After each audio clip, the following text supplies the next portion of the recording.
높이고 영광 돌릴 수 있게 하여 주심이 감사합니다. 하나님, 주님의 이름을 높이는 시온 찬양대를 기억하여 주시고 이들의 삶 가운데 하나님이 동행하는 은혜 베풀어 주셔서 우리 시온 찬양대 대원들 한 명 한 명의 삶을 간섭하여 주시옵소서. 이들의 인생이 하나님께 온전히 붙들리는 은혜를 베풀어 주시옵소서. 그래서 이들을 통하여 예정된 주의 백성이 돌아오길 소망하오며 하나님의 마음을 시원케 하는 자들 다 되길 소망합니다. 하나님, 부족한 자가 말씀을 들고 섰습니다. 이 단 위에 선 부족한 자는 온전히 주의 말씀 앞에 죽고 오직 주의 말씀만을 배영케 하시오며 주의 말씀을 전하는 자나 또한 듣는 자나 동일하게 말씀이 마음판에 새겨지는 은혜가 있기를 소망합니다. 모든 시종을 주님께 의탁하오며 예수 그리스도 이름으로 기도드렸습니다. 우리 TV에서 보시면은 드라마 전에 간혹 이렇게 알림해서 이 특정 상표나 특정 지명과는 관계없다는 이런 메시지를 본 적이 있으실 겁니다. 그래서 저도 오늘 설교 전에 한번 알림을 한번 준비해봤습니다. 알림. 본 설교는 여러분들께 화를 내라고 촉구할 것이며 본 설교는 특정 지명, 특정 종교, 특정 행위와 매우 깊은 관련이 있으니 유념하여 들어주시기 바랍니다. 네, 한번 해봤습니다. 네. 우리는 바울이 선교를 위하여서 수많은 도시를 방문하고 또한 긴 여행을 하였다는 사실을 잘 알고 있습니다. 그래서 바울이라 하면은 복음을 전하는 이방인에게 복음을 전하는 이방인의 전도자로 우리는 잘 알고 있습니다. 오늘 본문 16절에서는 지금 바울이 아덴에 있다는 것을 우리는 알 수 있습니다. 그런데 오늘 이 아덴은 바울이 선교를 위하여 온 것이 아닙니다. 바울은 핍박을 피하기 위해서 그의 일행인 실라와 디모데와 떨어져서 급히 이곳 아덴으로 혼자 오게 되었습니다. 이 아덴이라는 곳은 주전 5세기 이래 가장 주요한 도시 국가 중 하나로서 헬라의 수도였습니다. 당시 아덴은 로마와 알렉산드리아를 더불어 세계 3대 도시 중에 하나였으며 세계 문명의 발생지며 철학과 문화, 예술 등 헬라 문화의 중심지였습니다. 비록 바울 당시의 아덴은 로마에 의해서 합병을 당한 상태였지만 그럼에도 아덴은 독립성을 보존하고 로마 제국에서의 지적인 중심지로 그 명성을 잘 유지하고 있었습니다. 여러분이 제가 아덴이라고 하니 잘 생소한 이름 같아서 잘 와닿지 않을 수가 있을 것입니다. 아테네라고 하면 지금 바울이 어떠한 곳에 와 있는지 조금 더 이해가 되실 줄로 믿습니다. 바울은 지금 문화의 중심지, 문명의 중심지, 철학의 중심지, 또한 예술의 중심지에 와 있습니다. 말씀드린 대로 선교의 목적보다는 일종의 대피로서 말입니다. 그곳에서 일행인 실라와 디모데를 만나기로 하였기 때문에 이제 바울은 그냥 여기서 가만히 숨죽이며 기다리고 있으면 되는 것입니다. 하지만 바울은 아덴에서 디모데와 실라를 가만히 기다릴 수는 없었습니다. 바울이 아덴에 처음 들어와서 도시를 딱 보게 되었을 때 그가 제일 처음 본 것은 문화의 중심지요, 문명의 중심지요, 철학의 중심지요, 예술의 중심지 그 모습이 아닙니다. 바울은 아덴의 영적 상황을 가장 먼저 보았습니다. 성경은 이 아덴이 우상으로 가득하였다고 전하고 있습니다. 모든 헬라 도시에는 그 도시의 가장 높은 곳에 신이나 여신을 위하여 신전을 짓습니다. 그 신전은 물론 그 도시를 지키는 수호신을 위한 것이지요. 지금도 우리는 아테네 이러면은 가장 떠오르는 신전 있지 않습니까? 파르테논 신전. 지금 파르테논 신전이 지금도 아테네에서 가장 높은 곳에서 좀 부서지고 허물어진 잔해로 남아 있습니다. 어디 그것뿐이겠습니까? 플라톤, 아리스토텔레스, 페리클레스, 솔론. 이름만 들어도 쟁쟁한 철학자를 배출해낸 도시입니다. 이곳은, 이 아덴은 지식, 예술, 과학, 정치가 꽃피우는 그런 도시였습니다. 그리고 분명 훌륭한 건축물들이 즐겨하였을 것이며 또한 수많은 신전들이 또한 성행하였을 것입니다. 아덴에는 수많은 신들이 존재하였다고 합니다. 여기에서 바울은 세상에서 가장 큰 우상 숭배의 모습을 보았습니다. 아덴의 그 많은 신전에서 행해지는 그 제사들을 보았을 것입니다. 사도행전 저자 누가는 이 아덴의 넘쳐난 우상의 모습을 보고 바울이 속에서부터 끓어오르는 그런 반응을 느꼈다고 말하고 있습니다. 성경에는 격분하여라는 표현을 사용하고 있습니다. 이 격분하여라는 이 단어는 좀 약간 불쾌하고 조금 짜증이 난다, 이 정도 수준의 것이 아닙니다. 마음이 분노하며 비탄하며 요동쳤습니다. 여러분, 그런데 왜 우상숭배의 모습을 보며 바울은 왜 분노하고 왜 비탄하고 왜 요동쳤을까요? 우리 중에 혹시 저쪽인가요? 범어사 지나갈 때마다 이런 우상의 속을 같으니라고 하시는 분 계십니까? 아니면 요 근처 저쪽이죠, 두실에 이슬람 사원을 볼 때마다 마음이 찢어지시는 분 있습니까? 여러분, 바울은 격분했다고 합니다. 그 이유는 그 우상들이, 범어사가, 이슬람 사원이 아무런 자유도 못 주면서 생명도 공급하지 못하면서 그저 돌덩이고 그저 새겨 만든 사람 모양의 부처상 앞에 그곳에 사람들을 붙잡아 두고 있는 그 모습이 너무나 화가 나고 비통한 심정이었기 때문입니다.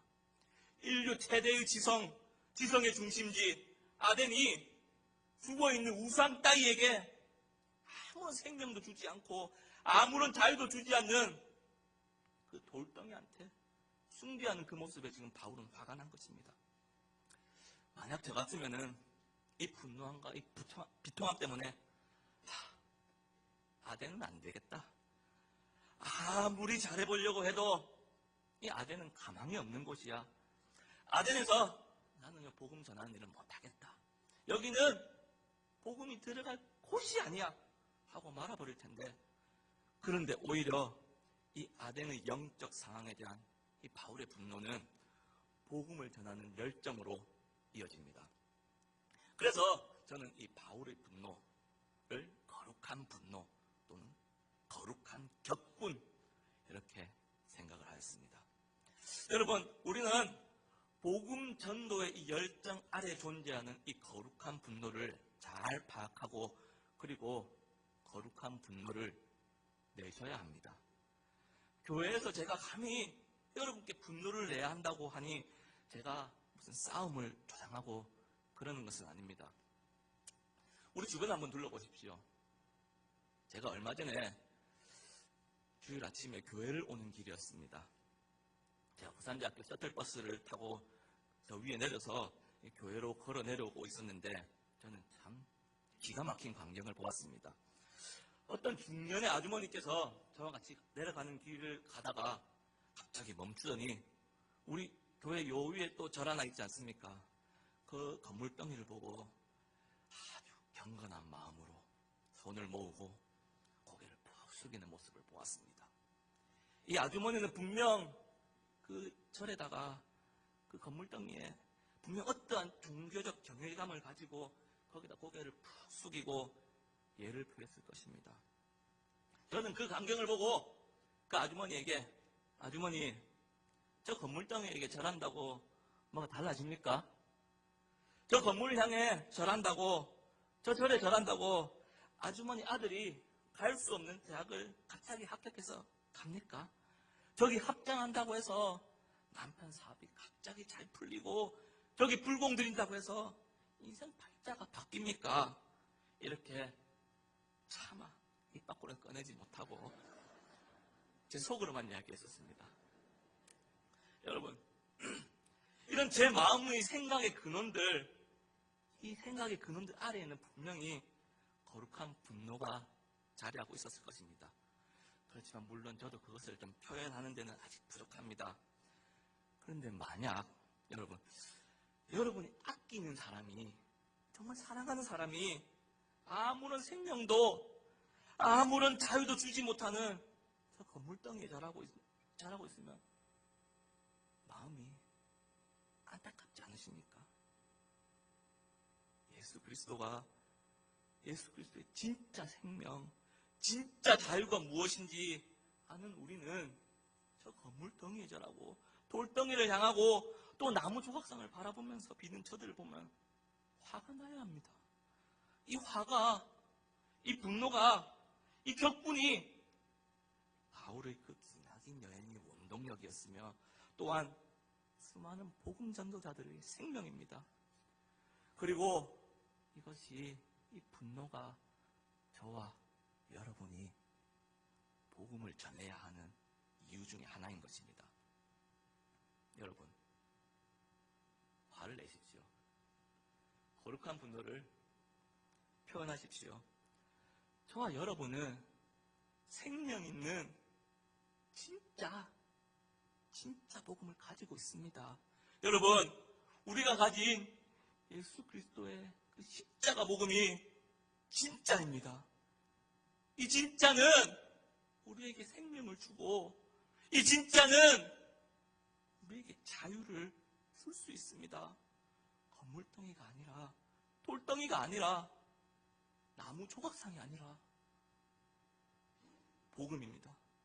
예수 그리스도의 십자가의 복음을 전하는 우리는 거룩한 분함으로 복음을 전해야 하는 것입니다.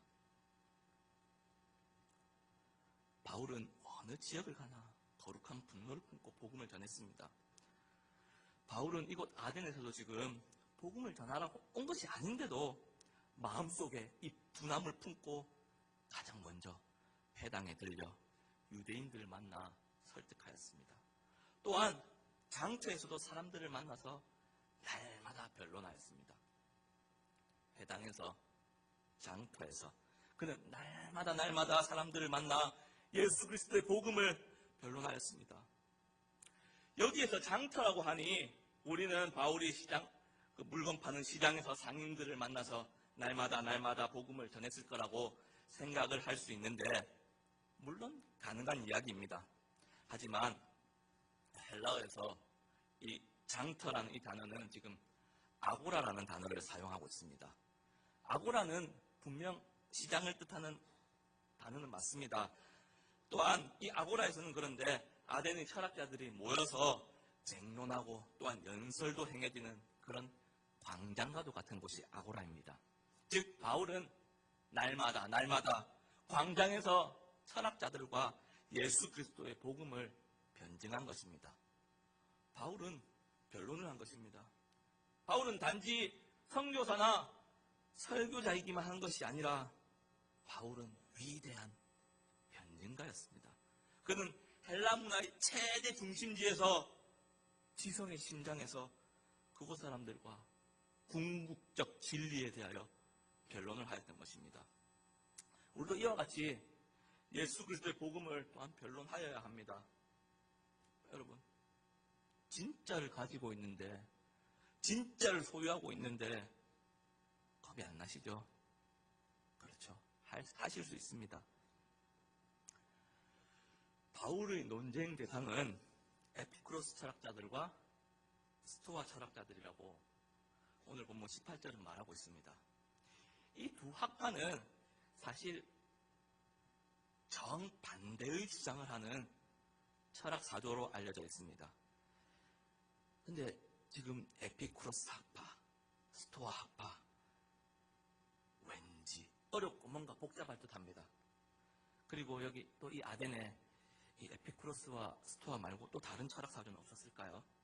분명 에피쿠로스 학파나 다른 스토아 학파와 또 다른 생각을 가진, 또 다른 철학적 사고를 가진 사람들도 있었을 것입니다.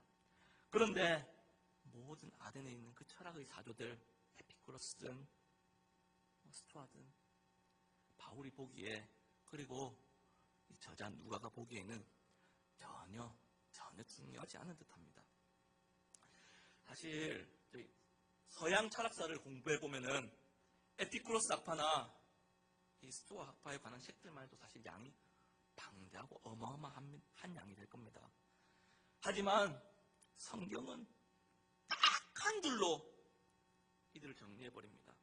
이 철학자들의 그 지식들, 그 생각들, 그 쟁점들, 그 논리들, 그 모두가 바울이 가지고 있는 그 예수 그리스도의 복음 앞에서는 그냥 딱 한 줄로 정리가 되는 것입니다. 18절 보실게요. 어떤 에피쿠로스와 스토아 철학자들도 바울과 쟁론할세. 끝입니다. 네, 바울은 이렇게 정리를 해버립니다. 이들은 도리어 바울이 전하는 그 말이, 도리어 그 내용이 궁금해지는 겁니다. 바울을 향해서 철학자들은 또한 말쟁이라고 비아냥거립니다. 여기에서 말쟁이라고 번역된 표현은 문자적으로는 씨앗 줍는 사람, 씨앗을 모으는 사람, 이런 의미를 가지고 있습니다. 이들은 바울이 가지고 있는 지식을 그저 여기저기에서 주어들은 철학사죠? 이 정도로 평가했기 때문입니다. 딱 자기들의 수준에서 본 것이죠. 아직까지 바울이 가지고 있는 그 복음의 그 진짜를 알지 못하니 그들은 바울이 전하는 예수와 그의 부활의 이야기를 여기저기에서 주어들은 철학적 사조를 그 정도로만 치부해버리는 것입니다. 그리고 또 어떤 이들은 바울이 그저 외국의 새로운 신을 전하는 사람이라고 생각했습니다. 바울은 예수와 그의 복음을, 그의 부활을 전하였지만 이 사람들이 듣기에는 그저 좀 외국에서 물 건너온 새로운 이야기이며 어쩌면 새로운 학문, 새로운 철학 사조 정도로 생각을 한 것 같습니다. 아덴의 사람들에겐 예수 그리스도와 그의 부활의 이야기가, 그의 부활의 복음이 외국에서 건너온 예수 학파의 철학 사조, 이 정도로 보았기 때문에 바울이 무슨 이야기를 하는지 그래도 궁금은 했던 것 같습니다. 왜 우리도 새로운 이론이나 신선한 학문적 이야기가 들리면 궁금해하지 않습니까? 마찬가지로 아덴 사람들은 아고라 광장에서 논쟁을 즐기는 사람들이기 때문에 새로운 예수 철학파의 그 논점이 궁금하고 어떠한 주장을 하는지 바울의 이야기는 그들의 지적 호기심을 자극하였습니다. 그래서 호기심 많은 이 아덴 사람들은 바울에게 좀 더 자세히, 좀 더 학문적 호기심을 채우기 위해서 아레오바고로 데려갑니다. 이 아레오바고는 그 아덴의 가장 높은 곳에 위치한 파르테논 신전, 그것보다 조금 낮은 언덕이 있는데 그 언덕을 아레스라는 전쟁의 신의 신전이 있었다고 합니다. 이 아레스 신의 신전을 아레오바고라고 한다는데 지금 이 아레오바고는 이 아레스 전쟁의 신의 신전은 이 당시에 아덴의 공의회와 같은 역할을 하였다고 합니다. 그래서 그곳에서 아덴의 철학자들과 아덴 사람들은 바울이 전하는 그 예수와 그의 부활의 이야기가 새로운 철학 사조이니까 새로운 지식에 대한 예의를 갖추어서 바울을 지금 대하고 있습니다. 아레오바고에서요. 마치 이게 좀 이해가 안 될 것 같으면 제가 비슷한 표현을 한번 해볼게요.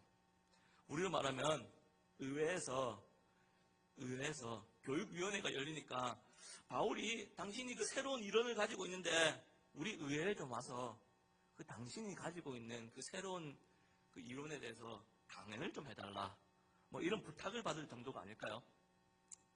이러한 아덴 사람들의 예의와 그들의 지적 호기심, 그리고 바울의 거룩한 분노에서 시작된 전도의 열정은 바울의 아레오바고에서의 설교가 전개될 수 있도록 만들었습니다. 그는 지성의 심장 아덴에서, 그곳에서도 아레오바고에서 예수와 그의 부활을 전하며 생명을 위한 참 메시지를 던집니다. 오늘 함께 읽은 본문 22절부터가 바울의 설교입니다. 바울은 먼저 아덴 사람들이 가진 종교심을 칭찬합니다. 그런데 이 칭찬이 진짜 칭찬일까요? 방금 전까지 바울은 아덴의 우상이 가득한 것을 보고 그들의 종교심에 지금 격분하고 분노했는데 이게 진짜 칭찬일까요? 이것은 일종의 바울의 전략으로서 보아야 합니다. 듣는 이들에게 복음의 메시지를 전하기 위해서 그들이 호의를 이끌어내기 위한 일종의 수사법적인 전략일 것입니다. 그리고 그는 아덴에서 볼 수 있는 알지 못하는 신에게라고 새겨진 제단을 설교 전개의 실마리로 삼습니다. 그런데 저는 이 알지 못하는 신에게라는 제단이 존재한다는 것이 처음에 너무 웃기고 재미있었습니다. 아덴 사람들, 이 사람들은 문화 중심지에 사는 사람들이며 문명의 발생지에 철학이 성행한 곳에 지성의 심장에 사는 대단한 지적 호기심을 가진, 그리고 그 호기심을 자부하는 대단한 사람들인데, 혹여나, 진짜 혹여나 만일 자신들이 신뢰하는 그 신들이 혹여나 능력 없는 신이 아닐까 하는 생각에 마치 보험처럼 이름도 알지 못하는 그 막연한 신의 신전까지 만들어 제단에서 제사를 올리는 그 모습을 한번 그려보십시오. 누구에게 올리는지 제대로 알지도 못하면서, 제대로 모르면서 막연하게 제단에서 제물을 바치는 모습, 사실 좀 한심한 모습이지 않습니까? 여러분, 그런데 이 모습이요, 이 모습이 지금 우리 주변에 예수 믿지 않는 사람들 모습 아닌가요? 지금 우리 주변에서 늘상 벌어지는 일 아닌가요?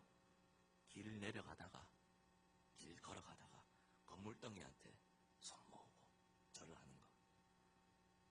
아니면 우리 산에 가보면은 쪼매난 돌멩이 이래 쌓아져 있는 거 있지 않습니까? 저는 또 거기에다가 또 한 사람 또 봤습니다. 그 쌓아둔 돌멩이 밑에 지폐도 있어요. 1,000원짜리나 만원짜리 있다는 얘기 저 들었습니다. 그런데 이 사람들이 그 돌멩이에 어떤 신이 있는지 알고 하는 것일까요?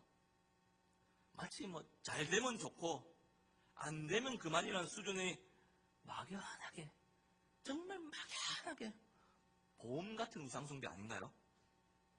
지금 아덴 사람들이 알지 못하는 신의 제단에서 제사를 드리는 그 모습이 결국 지금 이 세상의 모습입니다. 예수 그리스도가 없으면, 예수 그리스도의 십자가의 복음이 없으면 결국 우리는 아덴의 모습과 똑같습니다. 바울은 알지 못하는 신에게 제사 드리는 그들에게, 그리고 오늘 이 땅에 예수 그리스도를 모르고 살아가는 이들에게, 바울은 하나님이 세상의 주인이라는 메시지를 아레오파고에서 강력하게 던지고 있습니다. 계속되는 이 아레오파고에서의 설교 메시지는 세 단계로 요약을 할 수 있습니다. 첫째, 하나님은 세상의 주인이시다. 철학적 사조로 만물의 근원에 대한 관심이 가득한 아덴 사람들에게 만물의 그 근원은 바로 하나님이시다고 바울은 선언합니다. 그리고 둘째, 인간의 모든 삶이 하나님의 주관하심에 하나님 주관하고 있음을 알아야 한다고 바울은 말하고 있습니다. 그리고 셋째, 하나님과 사람은 깊이 연결되어 있다. 하나님은 멀리 계시는 분이 아니다. 하나님을 알 수 있는 충분한 기회가 사람들에게 주어져 있다. 그러므로 예수 그리스도의 죽으심과 부활하심을 통해 아덴의 사람들에게 하나님께 돌아오기를 촉구하는 메시지를 바울은 아레오파고에서 전하는 것입니다. 하나님을 은붙이나 아니면 돌덩이에 사람이 조각기술로 새겨놓은 우상에, 아니면 건물덩이에 숭배하는 그 수준에서 이해하는 아덴 사람들에게 바울은 안타까워하며 거룩한 분노를 담아 그들에게 전하였습니다. 바울은 아덴 사람들이 하나님을 바르게 인식하고 제대로 믿기를 바라는 염원을 이 설교 메시지에 담았습니다. 여러분, 우리도 바울의 마음을 가지고 전합시다. 안타깝지 않으세요?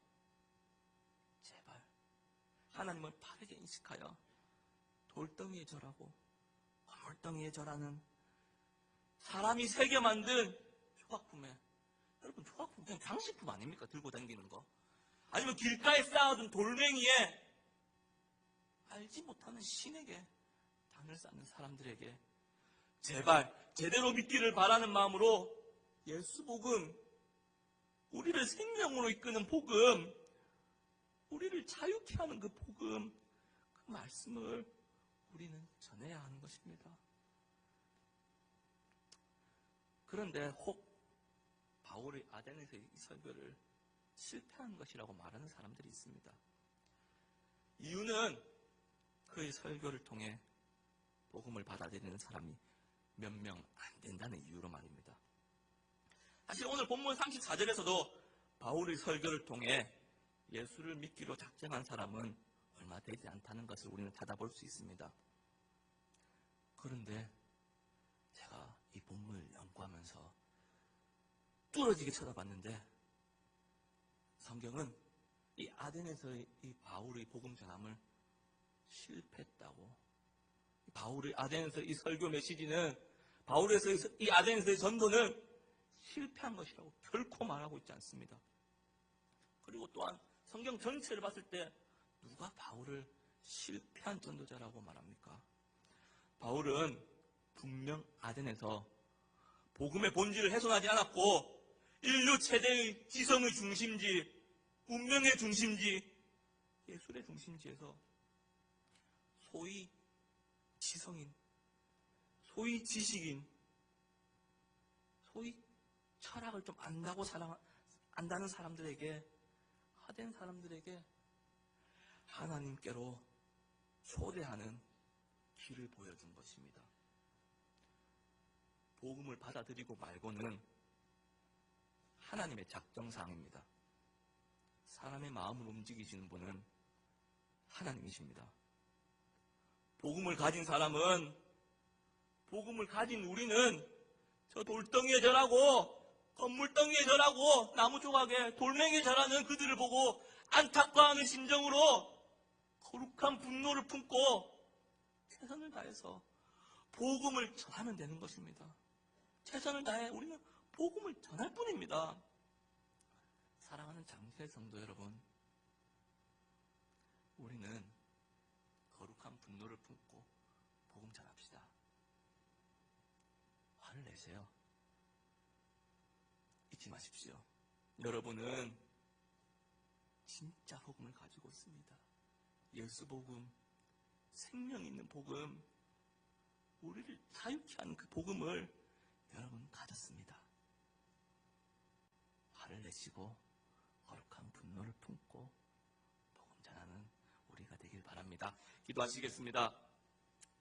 사랑하는 하나님, 감사합니다. 하나님, 세상은 지금 알지 못하는 신에게 제사를 드리던 아덴의 모습과 비슷합니다. 하나님, 건물덩이에 절하고 돌덩이를 숭배하고 죽어있는 나무 조각상에 절하는 그 모습이 여전합니다. 그 모습에 우리는 너무나 안타깝고 속에서부터 분노가 일어납니다. 그렇지만 하나님, 우리는 진짜 복음, 예수 복음, 생명 살리는 복음을 가지고 있는 우리입니다. 하나님, 우리가 복음 전하겠습니다. 하나님, 우리도 거룩한 분노가 복음을 전하는 열정으로 바뀌어 예수 복음 전하는 생명 살리는 우리 장전의 성도님들 되기를 간절히 소망합니다. 우리의 삶을 주님 주관하여 주셔서 예수 십자가의 복음이 이 땅을 가득 덮길 주시기를 소망합니다. 감사하고 이 모든 말씀 우리의 구원자 예수 그리스도 이름으로 기도드렸습니다. 아멘. 하늘에 계신 우리 아버지여, 이름이 거룩히 여김을 받으시오며 나라가 임하시며 뜻이 하늘에서 이루어진 것 같이 땅에서도 이루어지리다. 오늘 우리가 이러한 양식을 우리가 우리에게 죄 지은 자를 사하여 준 것 같이 우리 죄를 사하여 주시고 우리를 시험에 들게 하지 마옵시고 다만 악에서 구하옵소서. 나라와 권세와 영광의 아버지께 영원히 쌓옵나이다.